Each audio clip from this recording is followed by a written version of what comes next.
he kind of facilitated your entrance here at Michigan? I mean, Isaiah's been huge. Him being, one of the leaders on the team. He's obviously somebody that I look to for, guidance and just how to do things. Being a freshman, I don't really know kind of how like Michigan basketball operates, when I was coming in.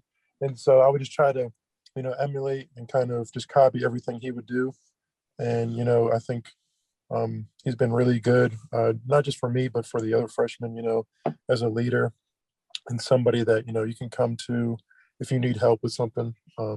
He's always trying to teach us everything he knows whenever possible. He's like another coach out there on the floor. And so, he's been great for my development on and off the court, I would say. Thanks. And then it's been tougher finishing later in the Big Ten for you. Are teams getting more physical with you? Do you need to be more patient? What's the situation there? Yeah, I think you were right with the patience part. I think I was just rushing a little too much. I think early in the season I was taking my time more, just being more confident. And I think that's something that I really focused on lately. The last couple of days was just really taking my time in practice, and then also working out by myself. Using my right hand, I think will open up a lot more stuff for me because teams are starting to play me really hard on my left hand, right shoulder, and so I'm trying to just get more comfortable using my right hand, and hopefully that's something that will open up my game and make it easier for me out there. Thank you. Next up is Ryan Sang from the Free Press. Hey, Hunter. I'm assuming you guys have reviewed film of Sunday's loss and of the Minnesota loss from earlier this season. I was wondering, what are some of the things you guys noticed that you don't do as well when Eli isn't in the game? I mean, Eli is such an important player for us. I mean, offensively and defensively, him and Franz are probably our best defenders on the team. And so, when you lose a guy like that, it's always hard. But I think something that's not noticed is his leadership.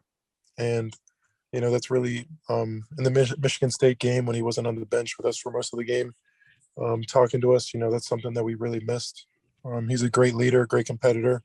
And so, when we don't have him, it's obviously a lot tougher to win. But, like Coach always says, it's that next man up approach. And so, we're going to miss him a lot. But I think we got the guys to step up and help us really, keep the ship afloat.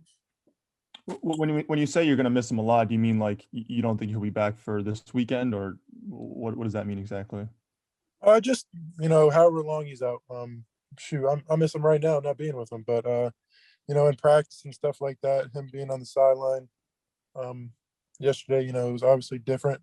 And so, you just miss him for however long he's out. He's a great competitor, like I said. And, you can just tell when he opens his mouth, how bad he wants it by him not having one of his teeth. And so, I think whenever he's physically possible to be back, I think he'll be back. And so, we're just trying to, like I said before, just keep the ship afloat until he can rejoin us eventually.